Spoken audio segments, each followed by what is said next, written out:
Maybe you've heard about this concept called the winter arc. It's like a short period of time between October until the end of the year where you are much more serious about your life. You are locking in, per se. You are working more on yourself, you are focusing more on career and goals, and you're not just spending your time just going out, getting drunk and, doing all the party stuff, the fun stuff normies do. While everyone else is partying through the holidays and making excuses, the winter arc is your secret weapon to transform into someone completely different. Why does the winter arc even matter? You get a 3-month head start that basically changes everything, because a lot of people wait until the new year to actually change their lives, but you can actually start sooner, right? What a surprise. The problem with conventional advice is that most people fail and they try to change actions. That's the key thing. They are trying to just do a lot of things, change a lot of routines and habits directly, but they don't understand that they have to change who they are in the end. And that's the most sustainable process you can do to actually do it for the long term as well. Because you don't want to do like a binge, like a yo-yo diet in a sense. You don't want to go for like 3 months of just hell, let's say, of just excruciating pain and then just go back. You want to use this time to actually turn yourself into someone different, so that the next chapter of your life is going to be much, much better.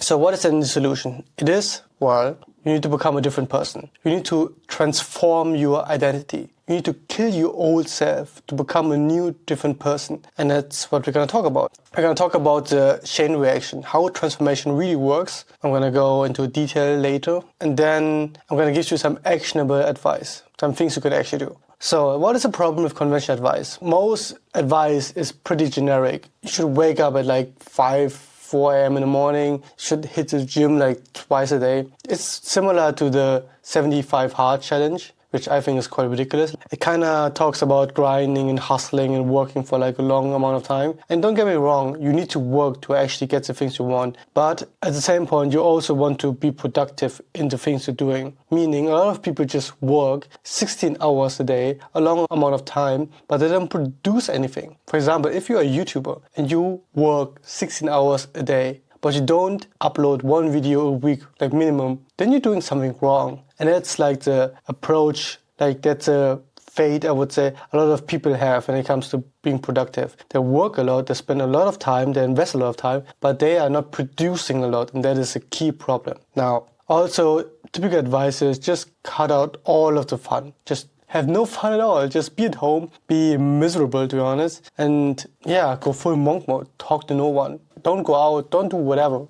And this kind of advice doesn't really work, because in the end, you are just trying to change your behaviors directly, but you are not really changing who you are as a person, or you're not starting from that point. You're trying to force yourself, for example, to eat healthy, but you still see yourself as someone who eats just junk food or just normal food. For example, if you're a vegan and you think that eating steak is the worst thing in life because you're killing that animal, then you are most likely not gonna eat that steak. They're trying to change themselves by doing different things, which is actually good, but they're not analyzing who they are as a person. And most people don't even understand who they are as a person. You cannot fight your own identity. Your brain won't let you. Your identity is who you are as a person, and your brain will always pull you back to who you are. That's the problem. That's the key thing. And this is the thing that most people actually miss. Like, you don't need better tactics. You don't need more discipline. You don't need stronger willpower. You need to become a different person. So what is the solution? Yeah, you need to transform yourself. But then the question is, how do you even transform yourself? How do you become a completely different person?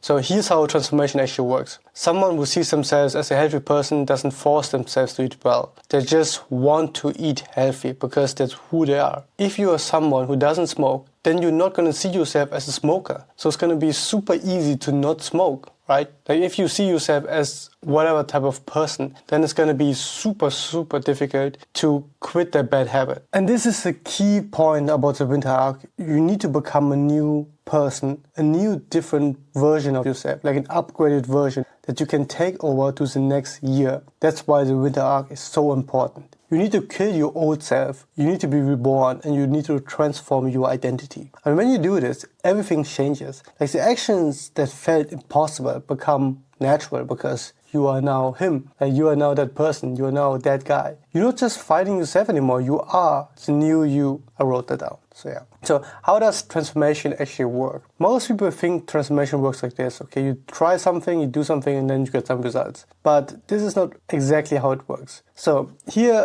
is like the high level overview how transformation actually works. You have your environment, and that environment is gonna change what you're thinking about and what you like, because it's gonna influence your thoughts patterns. It's going to influence the things you like. If you are surrounded by people who think that, for example, eating meat is really bad, and at some point it's going to be really, really difficult to not think like that, right? If you have like a room right now, like my room right now, that's super messy, then it's going to be super, super difficult to whatever do something. Your environment shapes what you're thinking, and your thoughts are going to dictate then your actions. And with different actions, you're going to have different results. For example, you have to think about the people you hang out with, the room you live in, maybe the content you consume. If your environment is composed of maybe people who don't have any ambitions, who are always gossiping, who are always sad, let's say depressed, whatsoever, then it's going to be super, super difficult to become someone actually depressed and successful, because you're always surrounded by that.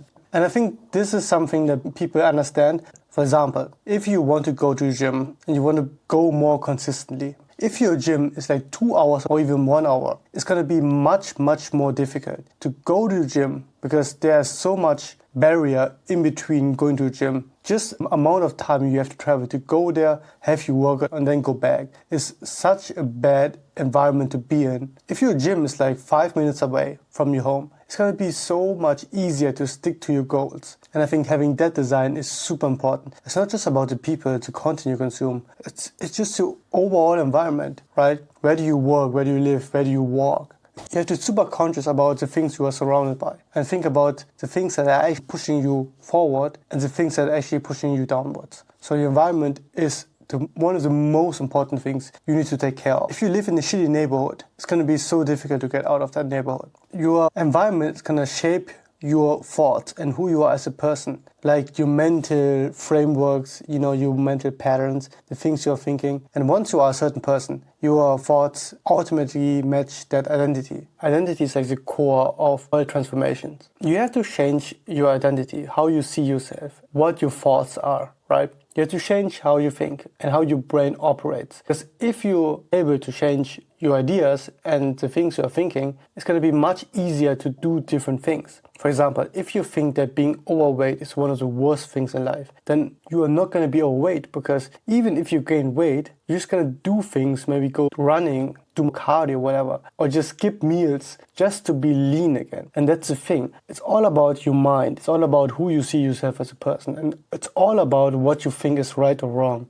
If you want to change yourself, you need to hate stuff. You need to hate more stuff, because without hate, there's no love. If you hate being overweight, you're gonna love the gym. There's like a balance between hate and love. And it's with everything in life. In order to have something that you truly want, you need to hate the other outcome. Like for me, for example, I would hate to be overweight. I cannot get overweight because I would never do it. That's why I love going to the gym and sports so much, right? I could never be overweight because I hate being overweight. I hate a lot of things. But because of it, there are also a lot of things that I love. And that's the thing. You need to hate more stuff. Now the next part is about your thinking pattern and what is in your brain essentially. Like what are you thinking on a day-to-day basis? If you're thinking about getting rich and getting ripped constantly, then you're gonna find solutions to that because you are thinking about those things constantly. You need to observe yourself, like what's going on in your mind? What are the day-to-day things that you are thinking about? And you need to truly understand yourself. The way you think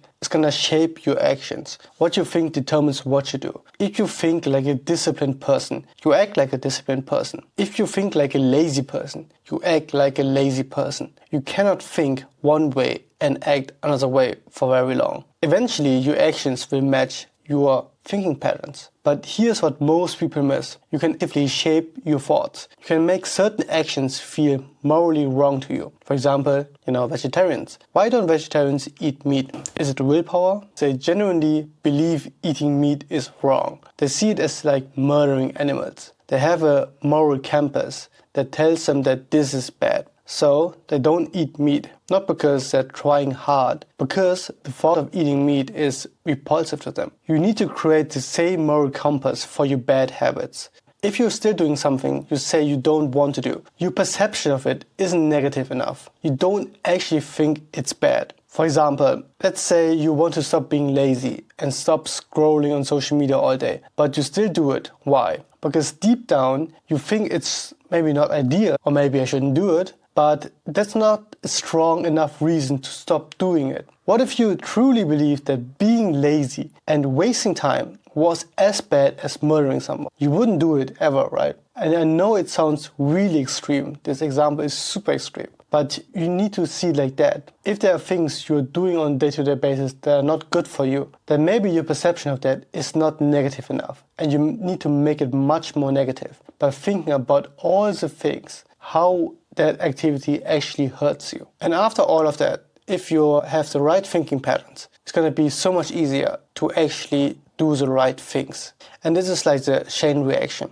right? You have to change your environment first. And with the new environment, it's going to be super easy to change who you are as a person, because your mental patterns are going to be different. And if you think differently, you're going to do different stuff. And if you do different things, you're going to have different results. That is actually the secret when it comes to change. And this is like the framework you need to adapt when it comes to the winter arc. You need to change your environment, change your identity, change how you think, which will help you to do different things. So what are now practical steps you can do? The first part is your environment. Look at all the things that have an influence on you. And it's not just about the obvious things. It's not just about your room, about your friends, about your setup, whatever. It's also about just where do you live? Like, what city do you live? Like, if you walk around your neighborhood, what kind of neighborhood is it, right? There's so many factors, so many environment factors that have an influence on you. If you are on your phone, do you watch the news? Do you watch YouTube all the time? Do you consume music? Like music that is not good for you, right? You need to analyze everything and you need to be super honest with yourself. It's like the music that I'm listening to good for me. If you're listening to sad songs all the time because maybe you are in a, let's say not so optimal life situation, then maybe just listening to sad music is not going to help it. Maybe listening to sad music is just going to make it even worse. I mean, I think you get the point. If you eliminate all the bad things that you have in your life, the environment, your friends, whatever, maybe the music, the content you consume, you have to fill it up with something. And here are like really, really simple pieces of advice I can give you. For example, if you want to be more healthy, just don't buy junk food, right? It's going to be so much harder to fight off that urge to eat bad food if you have bad food at home all the time. So just don't buy it, You need to have easy access to healthy options. And if you have, for example, cookies at your house or some kind of brownies, just make it super hard to access them. Maybe just throw them away. Your phone should be in a different workspace. Put it in a different room. Some people like to study with their phone, listening to music, or like with some kind of series in the background. Don't do that. Be in silent. Have some deep focused music if you want that. But you don't need your phone for that. Just put your phone away. It's going to be much easier to actually get shit done if your phone is away from you. Now, also your mental environment, right? Like your mental environment is everything you consume, like everything that goes into your mind. For example, YouTube, you're watching this right now, but this is a good video, so keep watching. Netflix shows, TikTok content, like what is your For You page looking like? Instagram Reels, any content, the music, background noise, podcasts, whatever, all the things you consume. If you watch content that is not helping you to become the person you actually want, then just cut it out. If you're consuming content from people who are lazy, distracted, and unsuccessful, you will become lazy, distracted, and unsuccessful. If you're consuming content from people who are disciplined, focused, and successful, you will become disciplined, focused, and successful. Your mental environment shapes your identity faster than everything else. Do an audit about your physical and mental environment. Delete all the things that don't have a positive impact in your life. Spend one day looking at everything in your environment, physical and mental. Look at your room. My room, for example, is quite messy right now because I wanted to film this video and I'm going to clean it after that. But look at your space, at your room, where you live, and so on. Look at the content you consume and think about all the things that are benefiting you and who are not benefiting you. You have to ask yourself this question: does it actively help you become the person you want to become? And if the answer is anything other than yes, it needs to go. Just cut it out. Yeah, and this is a hard part. Just eliminating everything. Friends, things, bad habits you had before. For example, for me, I used to be a big gamer and I still like video games. And I sold my PS4 and my PC because I didn't want to game anymore. I wanted to use the time for different things. And after that, I had this emptiness inside me where I had so much time on my hands and I wanted to fill this time now with YouTube. It's going to be the same for you. If you eliminate all the bad things in your life, you're going to have room for the good things. In this sense, you're going to have room for better habits. Most people first, they try to add good things to like a bad environment. They try to work out while junk fills their kitchen. They try to focus while their phone sits on their desk. They try to be disciplined while surrounded by lazy people. And this doesn't work. You cannot add good to bad. You must eliminate bad things first. The winter arc worked because you're starting with elimination. You're trying to become someone new in your old environment. You're creating a completely new environment. And in that environment, the new you appears naturally. And here's the advantage. While everyone is waiting until January 1st to start fresh, to start the new year, you are already 3 months into your transformation. You're already 3 months ahead. The gap between you and everyone else doesn't happen in summer, when everyone is motivated. It happens in winter when nobody's watching. The winter arc starts now. So look at your environment, eliminate everything that doesn't match who you want to become, and let that transformation happen naturally.